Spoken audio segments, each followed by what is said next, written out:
силу свою и новое имя. И поклонились ему воины и пошли в походы.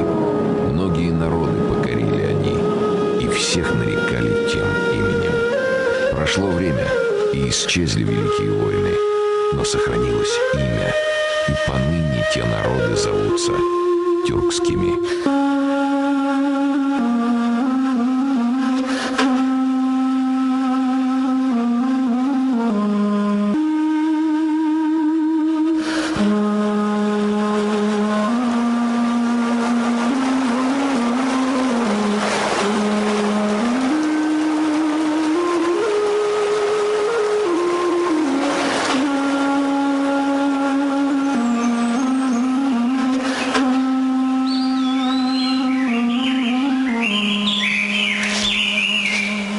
Вот он, почти готовый курай.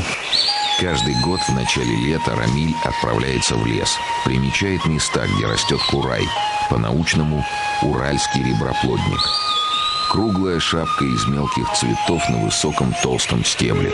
На первый взгляд ничего примечательного, но только не для башкир.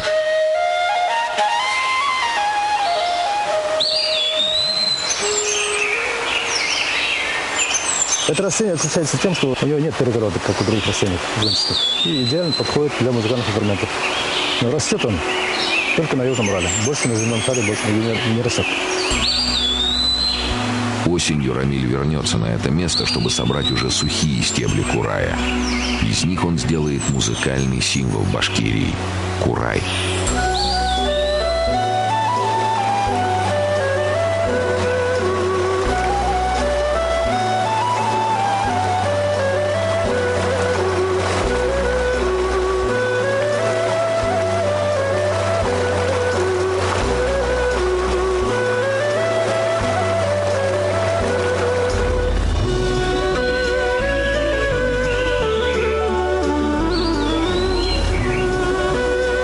Башкортостан – республика в составе России.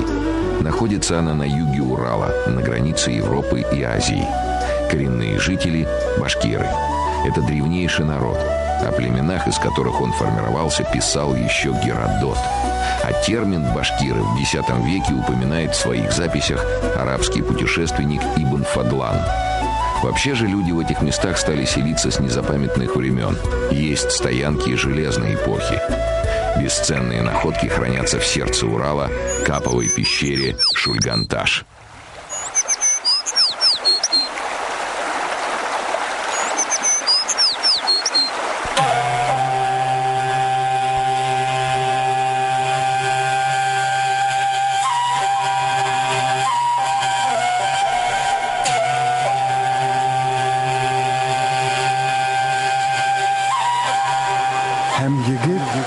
Yılan başağına kul ırgahındagi qoyani aqtarib, Aqbudatına урын әзерләргә И приказал Егет, царю змей, выдолбить в скале рядом с озером большое стойло для крылатого коня.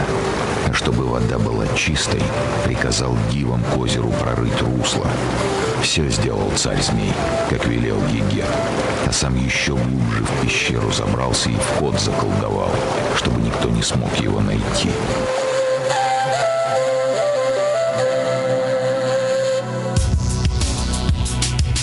Капова пещера и есть легендарное стойло крылатого коня Акбузата из башкирских легенд.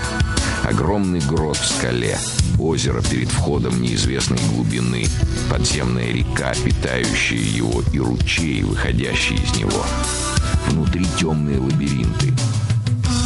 Ученые предполагают, что пещере не то 3, не то 4 миллиона лет.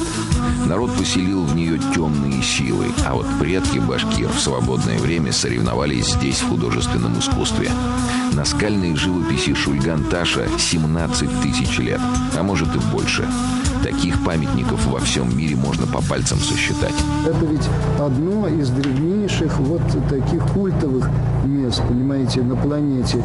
Это, храм, если хотите, да, святилище, причем святилище региональное. Мы хорошо знаем, что сюда приходили люди с восточного Урала, там за многие сотни километров. Юрий Лихницкий впервые эту пещеру увидел лет 30 назад, а досконально изучает ее лет 10.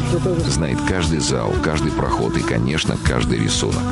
До него было обнаружено 46 образов. Экспедиции последних лет довели их счет до 190. Самая красивая композиция находится на втором этаже пещеры, в зале рисунков. Лихницкий сколько лет изучает рисунки Шульганташа, столько и пытается защитить их от враждебной окружающей среды, излишнего тепла, неразумных туристов. Искусство древнего человека требует консервации, но пока на это нет средств, поэтому проход к оригиналам закрыли. Может получиться так, что привозить сюда будут, понимаете, сотни тысяч людей, а смотреть тоже будет не на что. И все же увидеть искусство древнего человека можно. Для туристов в первом зале у входа создали точные копии наскальной живописи. Оборудовали небольшой экскурсионный маршрут. Лихницкий надеется, что когда-нибудь настоящие рисунки покроют защитной пленкой. И тогда все желающие смогут окунуться в мир древнего человека.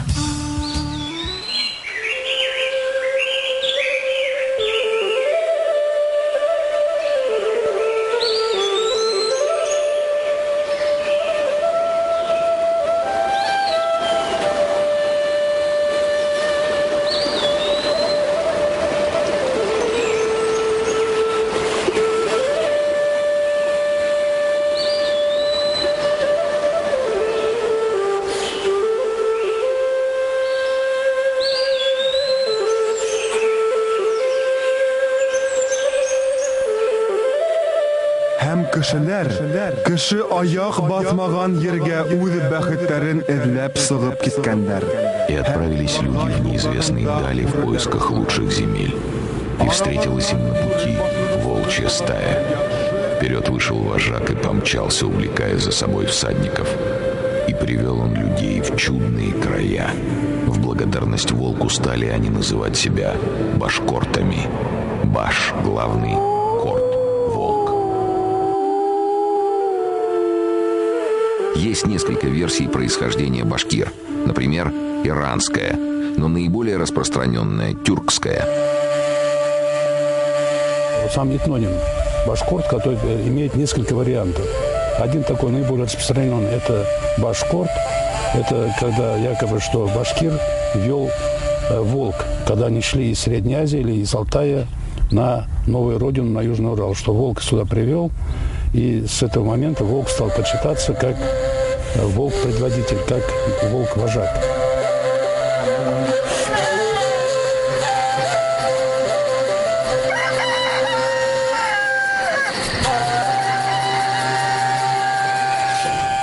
Вот, естественно, курай. Музыкальный курай из растения легко сделать.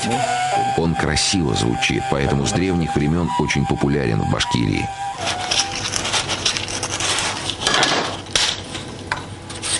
Так, замеряем примерно длину. Курай – тональность ля. Даже сегодня без курая ни один праздник не обходится. Основа курая – трубка. Вот его вибрационное качество вот этой трубки определяет его звуковые качества. Естественно, курай. Башкиры очень любят праздники. И если в каком-то дворе зазвучал курай, туда обязательно придут все соседи. Обряд именоречения. Мулла трижды шепчет на ухо ребенку имя. В данном случае Камила. Так будут звать эту девочку. Обряд очень древний, еще до принятия ислама.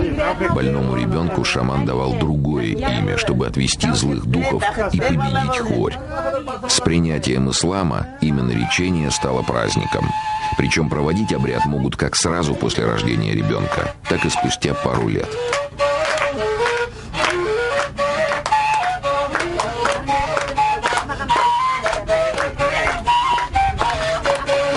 После праздника имя девочки занесут в родовое шежере. Камилла из рода Бикметовых.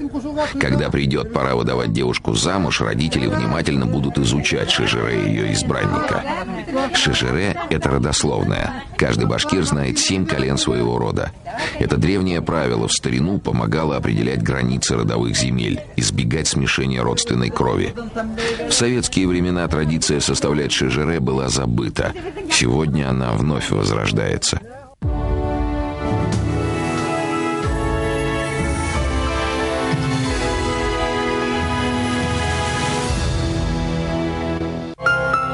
Они у всех на виду. Меняют образы, профессии, роли. Но их жизнь тайна за 7 печатями. Заманчивое предложение, чтобы его пропустить. Звоните, вы не пожалеете.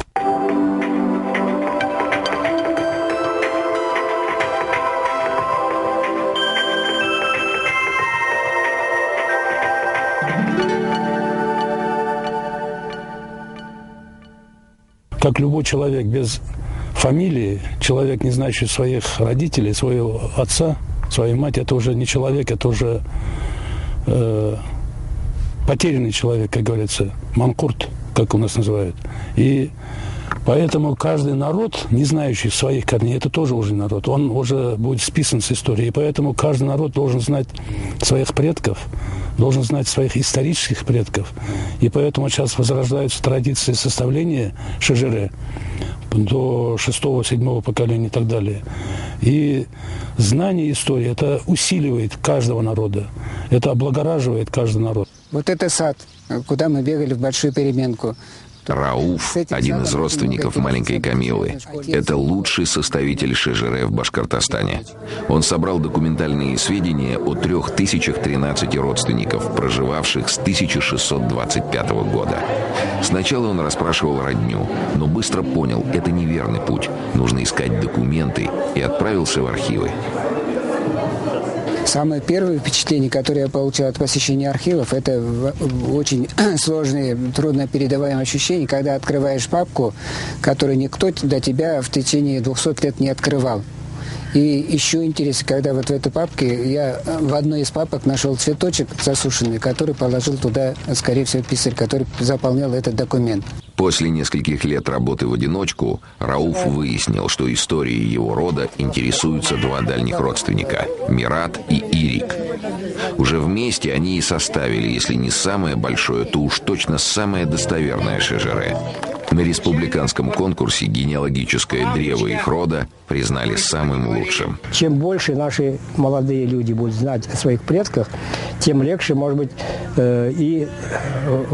заниматься родителям в вопросах нравственных. Потому что, греха нечего таить, что люди старшего поколения, тем более люди далеких предков, они в смысле приверженности добру, справедливости, я могу с уверенностью сказать, намного выше, чем сегодня, в сегодняшнее время.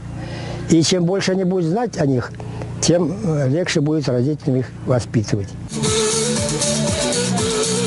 В деревне Новокурманово собралось около 100 представителей рода Бикметовых. Они открывают памятный камень в честь их предка, известного башкирского деятеля XIX века Давлетши Бикметова. Он являлся одним из, популярных по картошке. Ближе, да.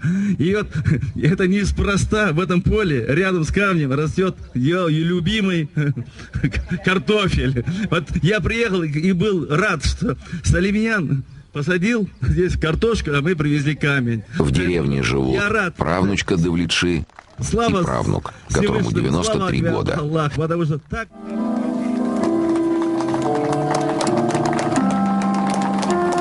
Памятный камень поставлен на землях, принадлежавших когда-то роду Бикметовых. Теперь об этом будет напоминать вот этот рунический знак – тамга. Тамга – это была своего рода печать. Печать своего рода, своего племени. И тамгой ограничивали, очерчивали территорию родов и племен.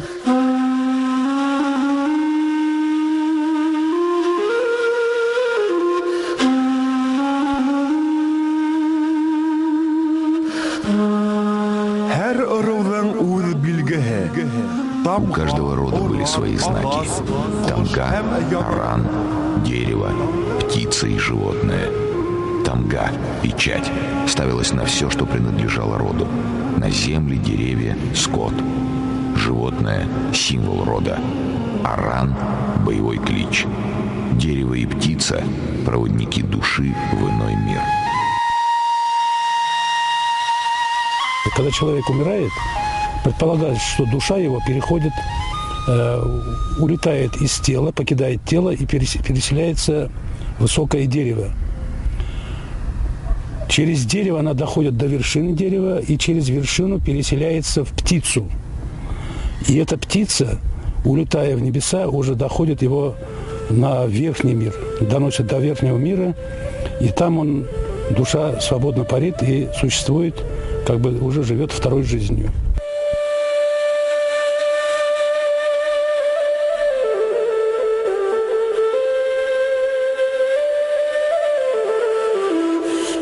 Боевой клич – это призыв Верховного Духа или Духа давнего предка, первого предка.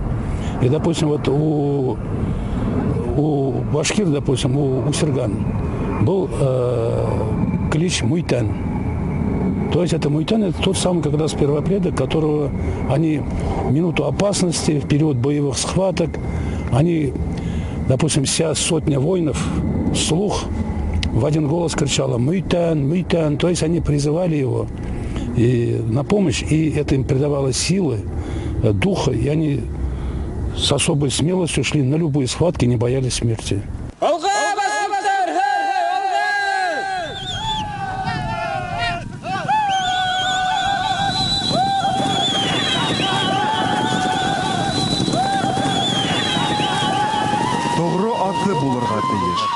У каждого егета должны быть курай и верный конь. В полночь воды озера расходятся, и из них появляется табун тулпаров, один лучше другого. За ними следуют белые кобылицы, а последним из воды выходит крылатый Акбузат. Нет на свете сильнее и отважнее этого коня. Могучий, как ветер, в мгновение ока через горы переносит. Не всякому егету покорится он, лишь достойному.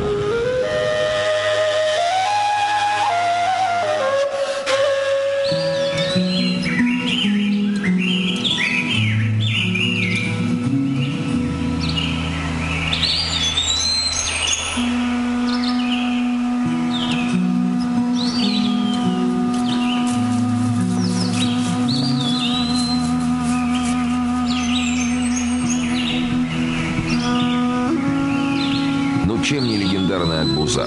Крыльев только не хватает.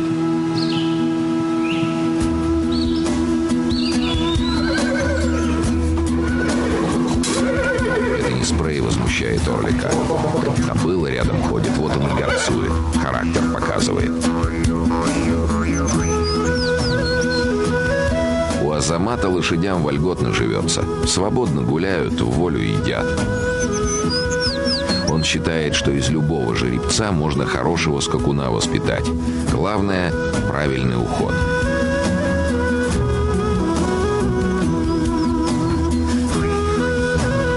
Орлик, как брат. Даже такой, потому что, вот, как сказать, вот, я вот охочусь, и часто вот сейчас, последние особенно 2 года, от снега мало, и ему там физически очень тяжело. Вот меня таскать, там, он тащит свой овес, в общем, оружие, естественно, одежду зимой. И вот ему тяжело, мне его жалко. Но я уж так объясняю, я же тебя кормлю, ухаживаю. Вот ты чувствуешь себя хорошо по жизни, поэтому ты должен свое отработать.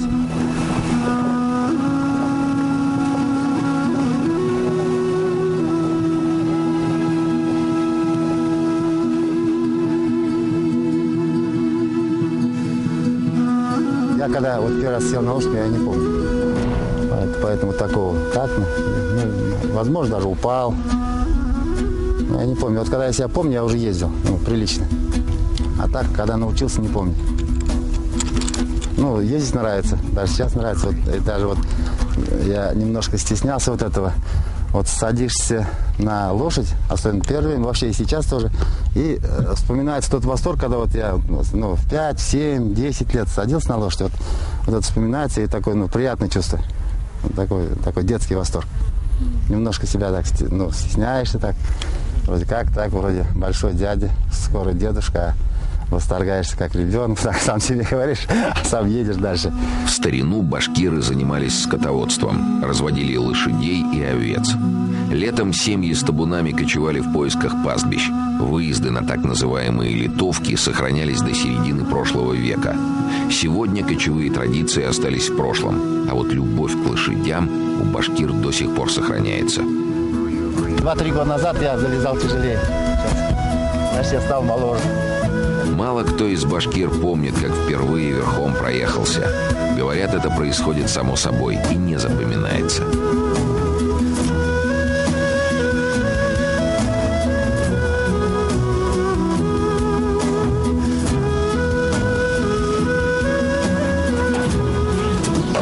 Дедушке Исмагилу 89 лет. Это по земле ему трудно ходить. Да и по-молодецки на лошадь уже не вскочить. Зато верхом лет 40 долой. Хоть сейчас в дальний поход и седла не надо. За всю жизнь ни один конь не смог его сбросить. Любой молодняк обучал. Какой даже узду надевал, 8 лет жил. Сел, не упал. Сколько прыгал. Все равно не могли бросать. Если не сесть, так хоть спрыгнуть по-молодецки дедушка может себе позволить. Чай еще не 100 лет. Дедушка и сейчас бы сел объезжать норовистого жеребца. Да только родные не дают, о возрасте напоминают. По башкирским меркам у дедушки Исмагила обычная семья. 9 детей. Самая младшая, Венера, по старинному обычаю живет с отцом. Младшие должны досматривать родителей. Хозяйство у семьи большое. Кобылы, жеребята, причем как свои, так и колхозные. Семья из поколения в поколение занимается производством кумыса. Кумысный период недолгий, примерно с конца весны до начала осени. Это время, когда кобылы приносят жеребят, только тогда они дают молоко. Доить кобылу, как корову, круглый год невозможно. Молодец.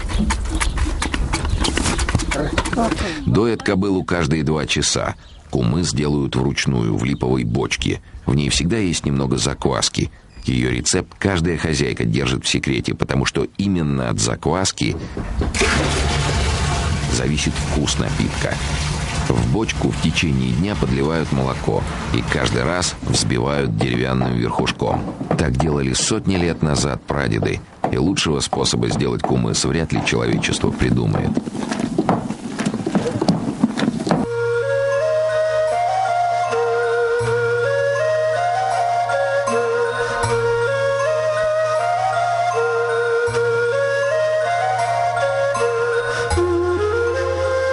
Вечером Венера разольет кумыс в бутылки, а на утро его можно будет пить. О лечебных свойствах напитка известно с давних времен. Еще до революции в Башкирии организовали первые кумысолечебницы. Поправить здоровье на Урал приезжали все известные личности.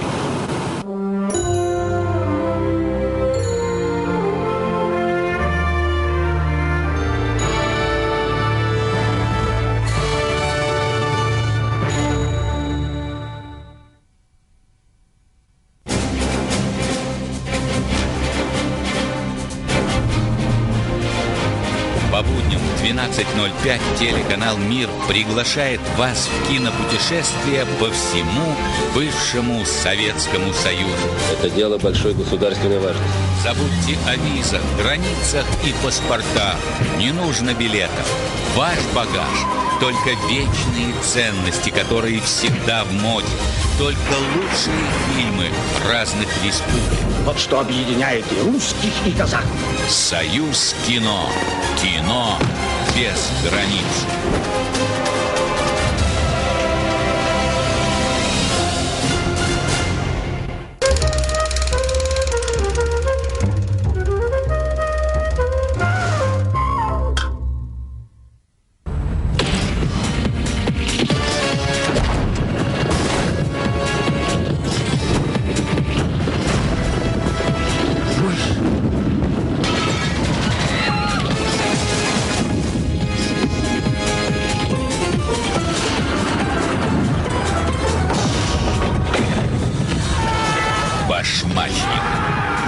завтра в 20:00.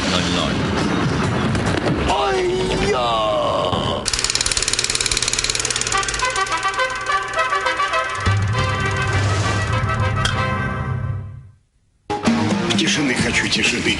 Нервы. У меня теща прокурор. Я устрою тишину на всю оставшуюся жизнь. Если есть заветная мечта... Хорошо-то как. Господи. Она обязательно сбудется. Мама! Yes! Но какой ценой мечты сбываются?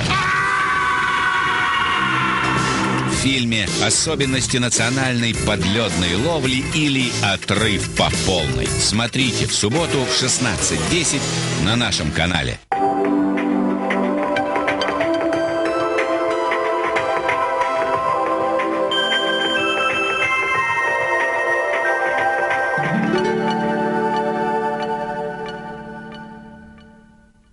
Кумыс бывает 3 степеней выдержки. Однодневный, легкий, это для детей, двухдневный для всех, а самый крепкий 3-дневный напиток мужчин. Получился хороший или нет? Попробуй-ка. О, хороший. Хороший, да? Хороший. Почти в каждой деревенской семье есть хотя бы один долгожитель. Отчасти секрет кроется в кумысе, но все же не в нем одном. Есть у башкир еще рецепты долголетия.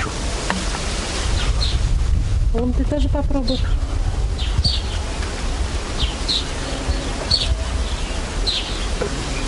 Вкусный.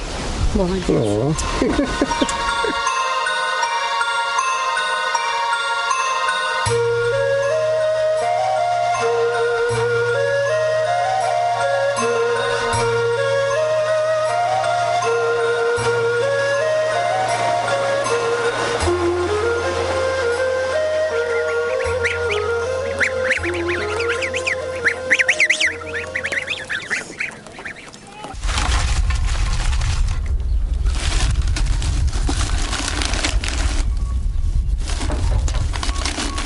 Огонь, чугун, береста и сметана. Все, что нужно для приготовления чудодейственного снадобья, которое от многих недугов лечит. Рецепт прост. Чугунок наполняется очищенной берестой, закрывается крышкой и на огонь. Минут на 30-40.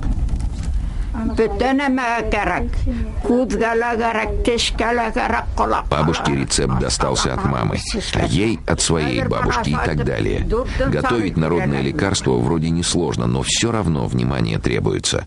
То дров подложить, то водичку подлить. Лекарство хоть и лечит хвори, но годы берут свое. Бабушке самой уже сложно воду качать. Хорошо вместе с ней внучки живут. Самый ответственный момент – рассчитать время, когда крышку поднимать. Раньше открыть чугунок, снадобье не доварится. Позже пригорит. Время для сметаны настало.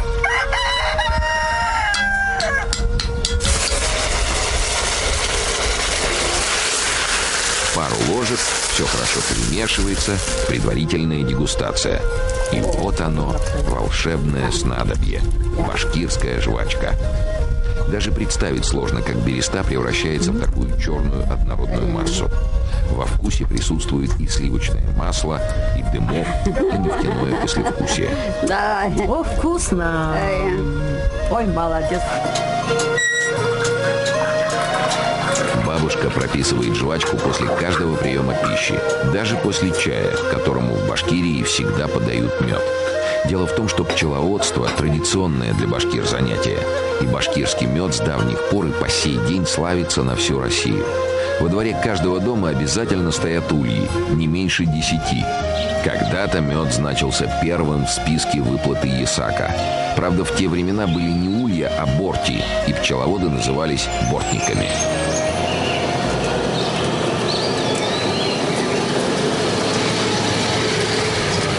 Бортничество, сбор дикого меда, древнейший промысел. Раньше им занимались практически во всех лесистых местах. Сегодня бортников впору заносить в Красную книгу. На всю Россию их осталось 13 человек. И все они живут в Бурзянском районе Башкирии, в заповеднике Шульганташ.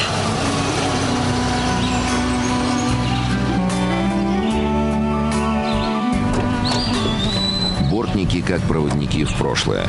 Снаряжение сантимера не изменялось со времен прадеда. Кожаный ремень, кирем, деревянная подставка для ног, ага-саяк, батман под мед, нож, гнилушки для окуривания пчел. В общем, все, что нужно для работы на 6-15-метровой высоте. Деды занимались до этого. Отец здесь поработал. После этого я уже 21 год работаю здесь.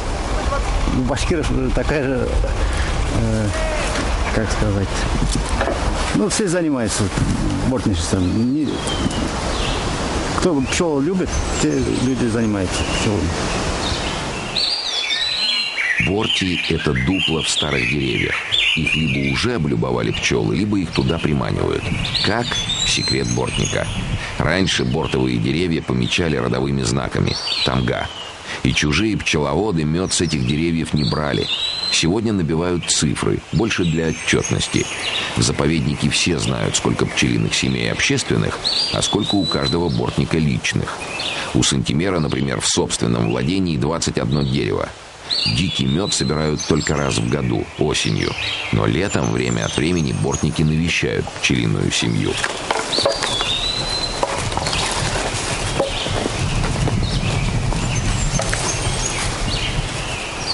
Первые метры бортник поднимается по дереву без страховки.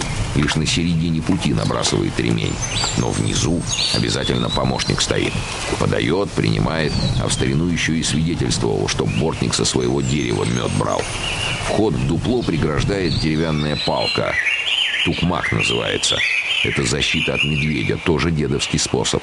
Косолапый пытается отодвинуть палку, а она возвращается и бьет его. Говорят, эффективно. Из пчелиных вредителей самые опасные, помимо медведя, куница и муравьи. Куница оставляет после себя неприятный запах, и пчелы больше не селятся в этом дупле. А от муравьев спасения нет. Дорогу проложили, значит, весь мед вынесут.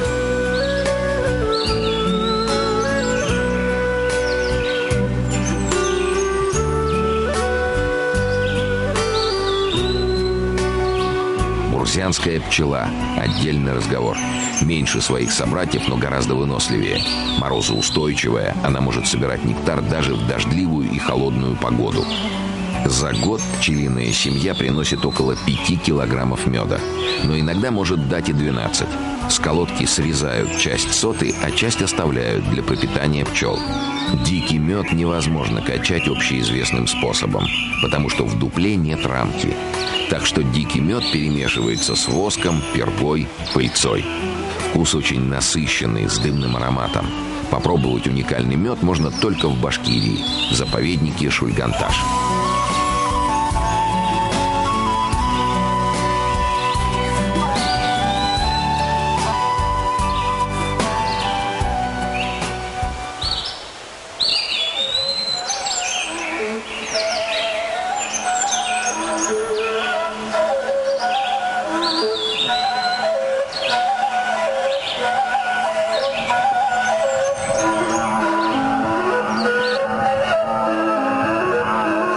На курае играют только мужчины.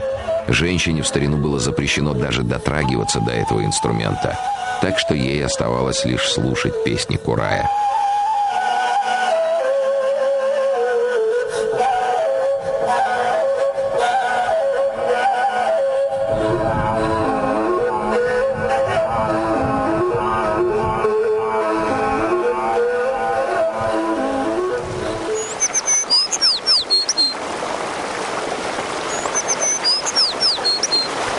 Bir avılda 7 apalı hüngleli, 7 hılov kız yaşagan dey. В одном ауле жили 7 сестер, 7 красавиц. Лицами схожи так, что отличить их никто не мог. Среди своих подруг первыми были они в песнях, в танцах и в работе. Прослышал о сестрах-красавицах злой хан, напал на аул и украл их. Хотел сделать своими наложницами, но красавицы сбежали.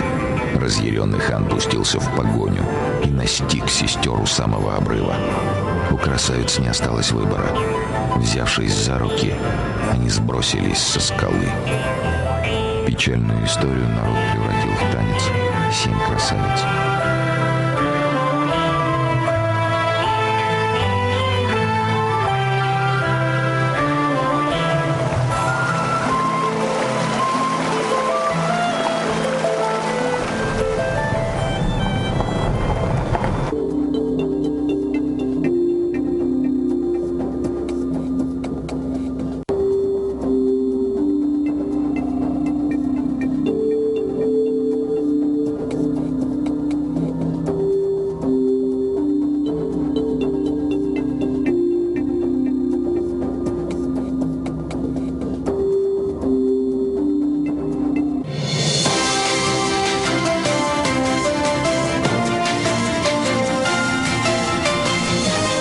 В Москве 23:00 с новостями Содружества Татьяна Столярова.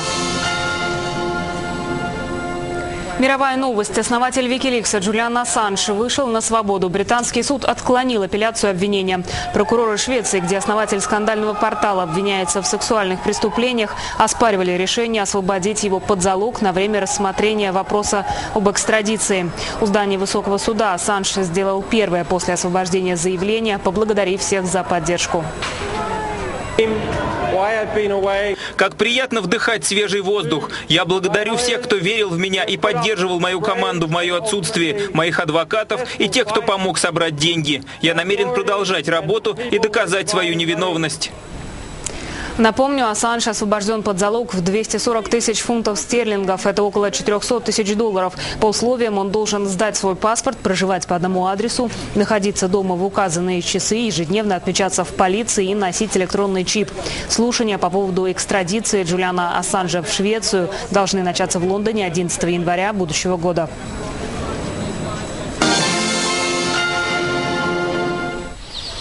Миллион живых цыплят выброшены на мороз умирать. Так на птицефабрике «Красная Поляна», это в Железногорском районе Курской области, решили бороться с финансовыми проблемами. По словам руководства, цыплят просто нечем кормить. Дело в том, что на предприятии началась процедура банкротства.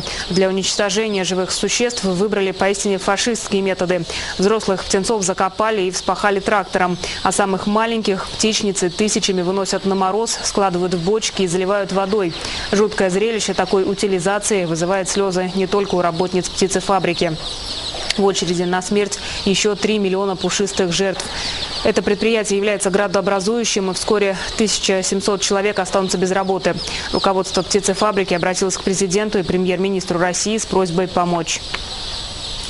Были тяжелые времена, но не до такой степени, чтобы вот эту живую птицу выненченную, и мы выбросили. Это беспредел.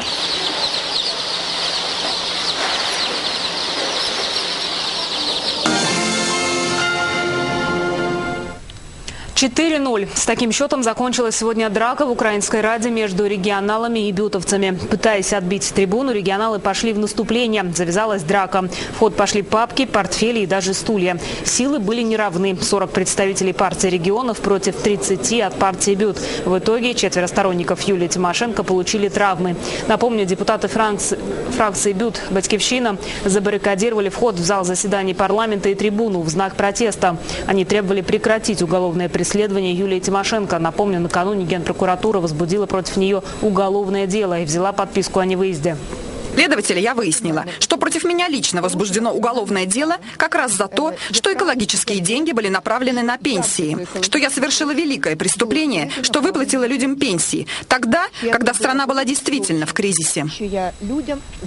Экс-премьера Украины подозревают в нецелевом расходовании средств, полученных Украиной в рамках Киотского протокола. Цена вопроса около 200 миллионов евро. Сама Тимошенко все обвинения отвергает. По ее словам, часть денег она направила на выплату пенсий, а часть до сих пор находится на спецсчете Министерства природных ресурсов. Совету меньшинств Армении 10 лет. Поздравить организацию пришел президент страны Серж Саргсян. Он посетил большую выставку, подготовленную к этому дню. Глава государства подчеркнул, Совет меньшинств всегда помогал решать вопросы, связанные с сохранением культуры меньшинств, проживающих в Армении. Напомню, сейчас в республике нацменьшинства составляют 3% населения. Проживают представители 11 национальностей. Курды, езиды, ассирийцы, греки, русские, украинцы, евреи, белорусы, грузины, немцы и поляки.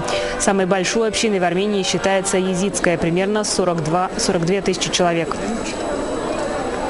Фактически это, наверное, один из тех редких и уникальных случаев, когда сложился симбиоз, такое единение, своеобразная палитра национальных культур, которые взаимно обогащают и дополняют друг друга.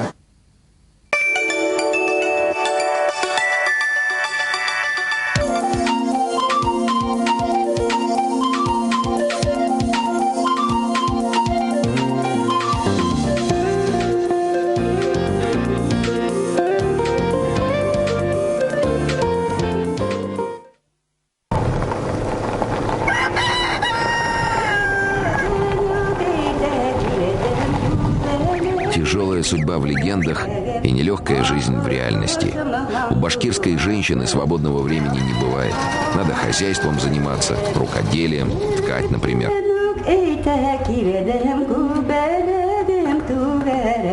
Ткацкий цех в Саид-Бабе действует всего полгода.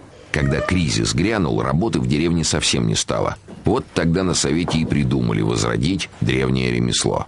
В Доме культуры поставили станки и пригласили желающих обучаться ткачеству. Женщин пришло много, но сертификат от мастера получили лишь 5.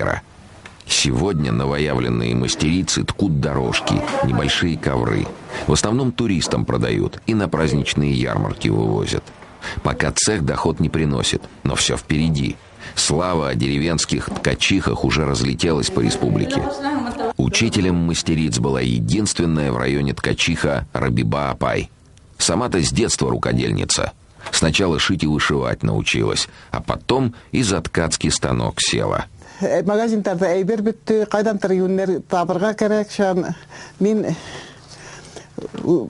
иптәшім менен станок, бала тоғы станок ішлемек, ішке тұтынымы балып кеттім, мен 90-шы жылдардан үйде өден бешін түбә ішлей башлаган. Рабиба Апай любит надевать национальный костюм. Он красивый.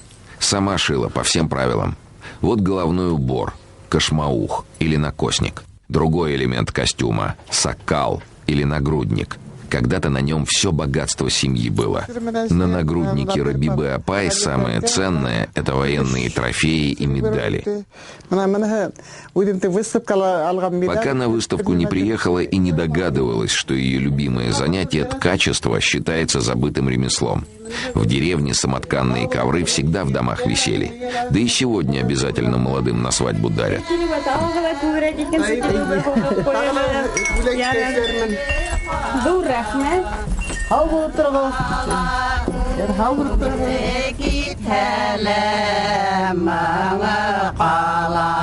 Если бабушки запели грустную песню о тяжелой девичьей доле, значит в деревне праздник, свадьба.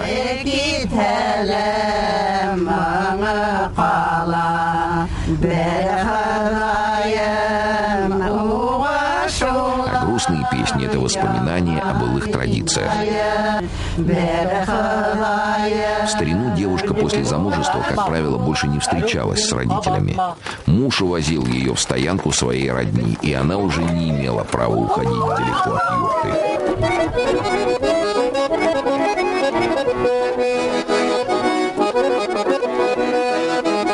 Башкирские свадьбы в деревне похожи на театральную постановку. Национальные костюмы, древние обряды – все соблюдается. Например, невесту из родительского дома везут через все село на телеге вместе со всем приданным, чтобы видели, богата она или бедна. Следом родня невесты – поддержка.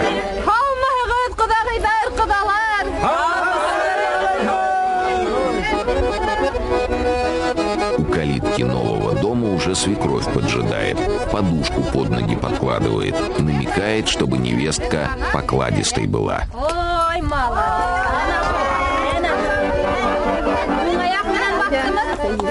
Мед и кумыс молодым преподносит, чтобы жизнь у них сладкой была, но в дом не ведет, пока приданное не проверит.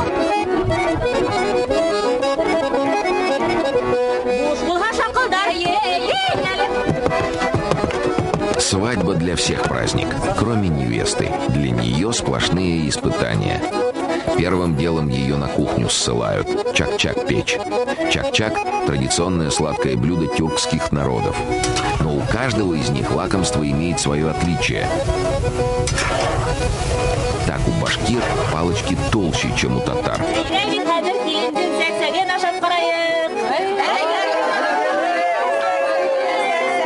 Башкиры чаще всего чак-чак не поливают сиропом, а мед отдельно подают.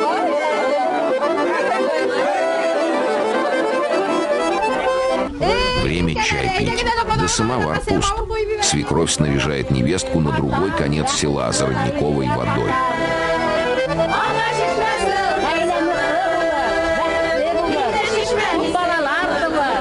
Но воду набрать непросто.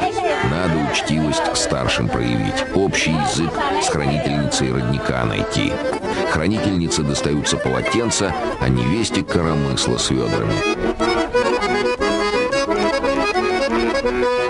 Молодая должна красиво, не расплескав ни капли, принести воду домой. Если справится, вся деревня будет знать, что эта семья хорошую хозяйку взяла.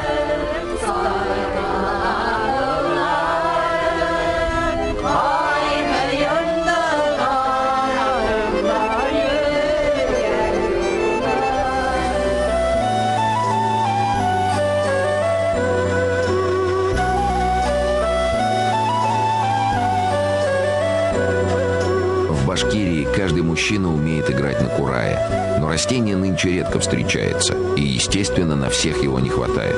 Чтобы обеспечить музыкантов инструментами, мастера еще в середине прошлого века придумали деревянные кураи.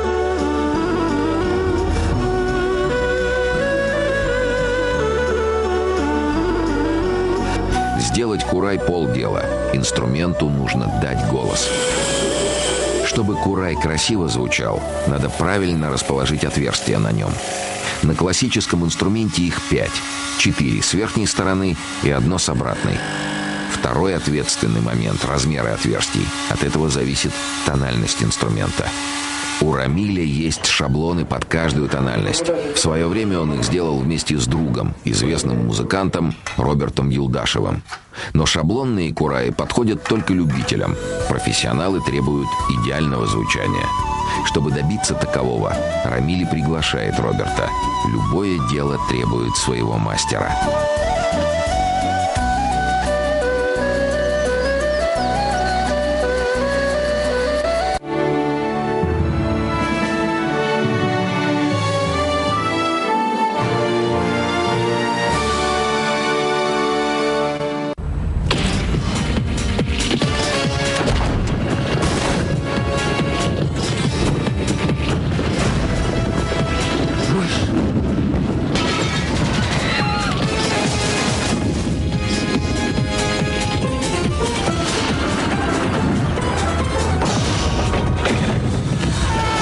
Башмачник. Завтра в 20:00. Ой-я!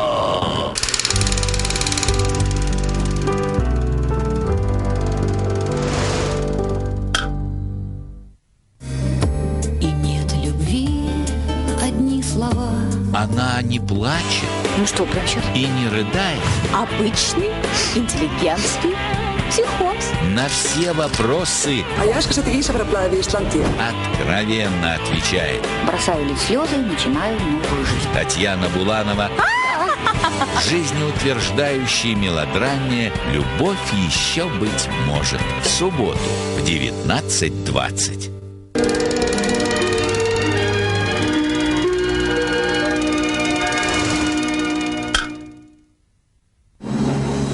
Здесь живут наши предки, первые люди. Помет динозавра мамонта. Похоже, прошлогодний.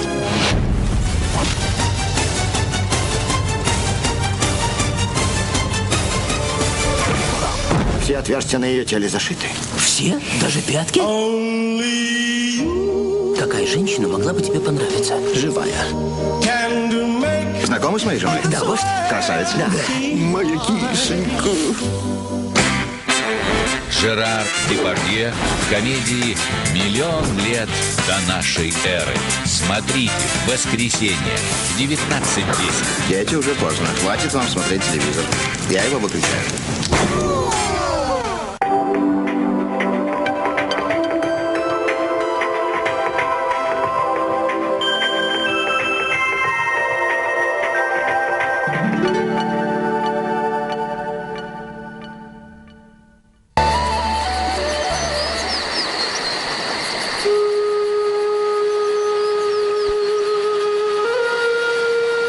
Усакка төкергә куркандар. Үнгән усак гаиләгә кайгы. Огонь был священен для тюркских народов. Никто не имел права плевать в костер, чтобы не разозлить духа. Потухший очаг предвещал беду в семье. Перед юртой тюркского вождя всегда горели костры, и никто не мог приблизиться к нему, не пройдя сквозь огненный коридор. Огонь очищал человека от дурных мыслей и грехов, делал его сильнее духом.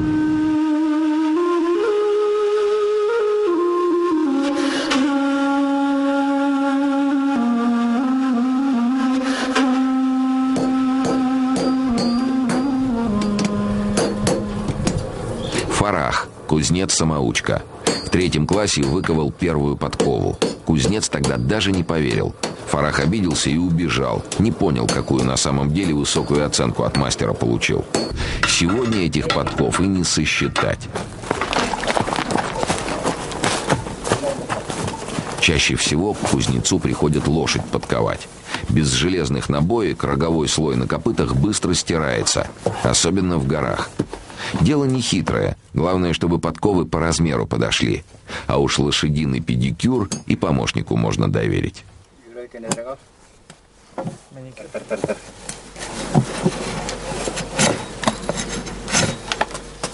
Смена подковы безболезненная для лошади процедура. До чувствительной зоны сантиметров 10. Двор Фараха – это не только кузница, это мастерская шорника. Он может лошадь с копыт до макушки нарядить. Упряжь, уздечки, телеги, седла. Кстати, за первое седло до сих пор не стыдно. Он его более 30 лет назад смастерил.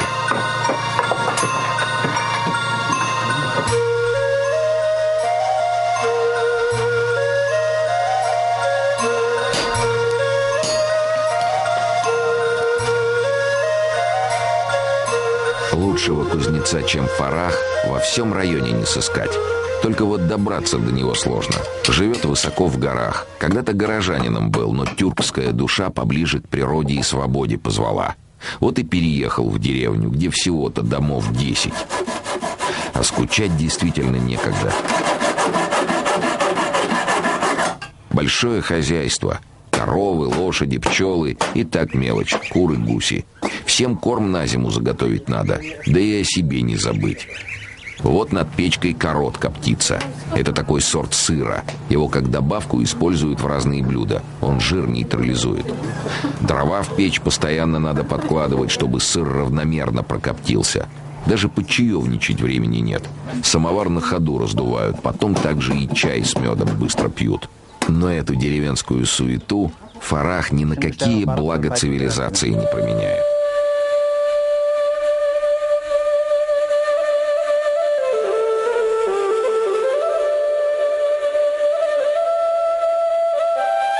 Уралда күп кабиләләр юллары тоташкан. На Урале пересекались дороги многих племен. Одни воевали, другие роднились. Есть предание, что часть башкир в IX веке ушла с мадьярами в Паннонию, и сегодня их потомки живут в Венгрии.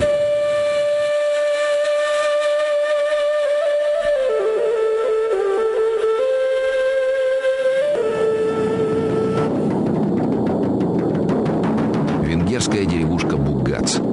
Тихую европейскую жизнь буквально взрывают боевые кличи кочевников.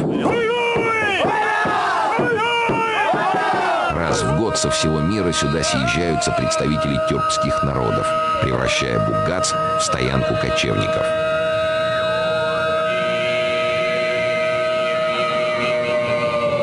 Андреш, главный организатор тюркского Курултая.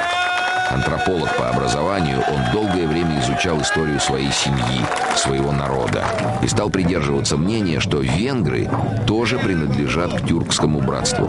Öntudatában, hogy a hunok rokonai és a sztyeppei lovasnomád kultúrák révén számos néppel kulturális rokonságban vagyunk, ezek kívül egy csomó néppel genetikai rokonságban is vagyunk. Приехав из разных уголков земли, говоря на своих языках, участники Курултая тем не менее понимают друг друга. Адрес вы скиньте все электронно.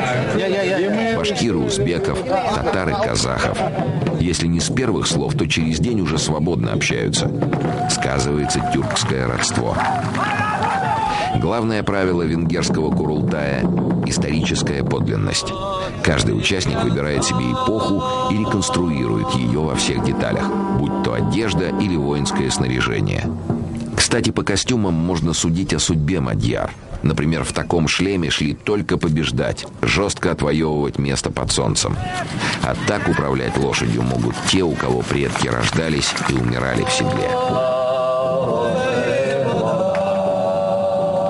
Венгры не только сохранили костюмы предков, они еще помнят многие обряды тюркских народов.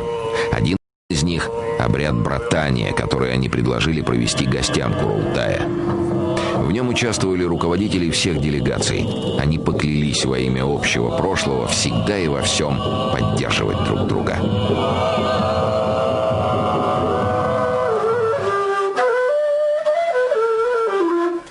Роберт Юлдашев – известный кураист не только в России, но и за рубежом. Уже много лет он играет на кураях, сделанных его другом Рамилем. Когда-то друзья просидели в мастерской несколько суток, разрабатывая схемы настройки инструмента. Нынче при встрече они доводят до совершенства голоса кураев, сделанных по тем образцам.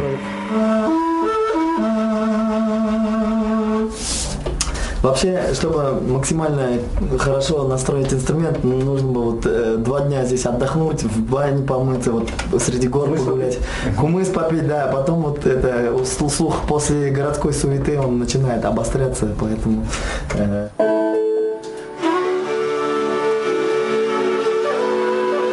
Курай настолько уникален, что может играть с любым музыкальным инструментом и даже с симфоническим оркестром. У Роберта есть такой опыт, но лучше всего он звучит соло, ведь курай – это голос ветра.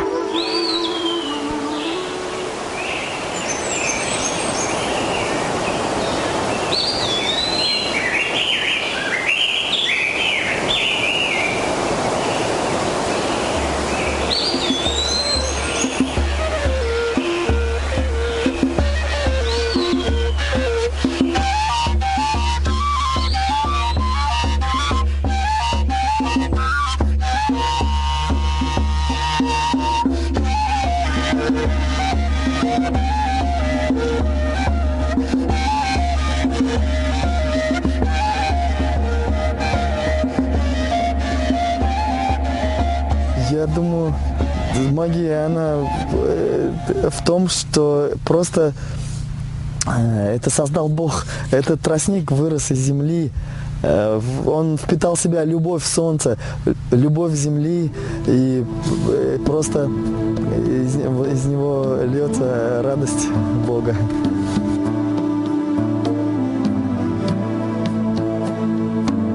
Hem kilir yaz, Kuray сәскә атыр, hem ел уға яңы вакыйгалар. Придет весна, и зацветет курай, и ветер поведает ему истории.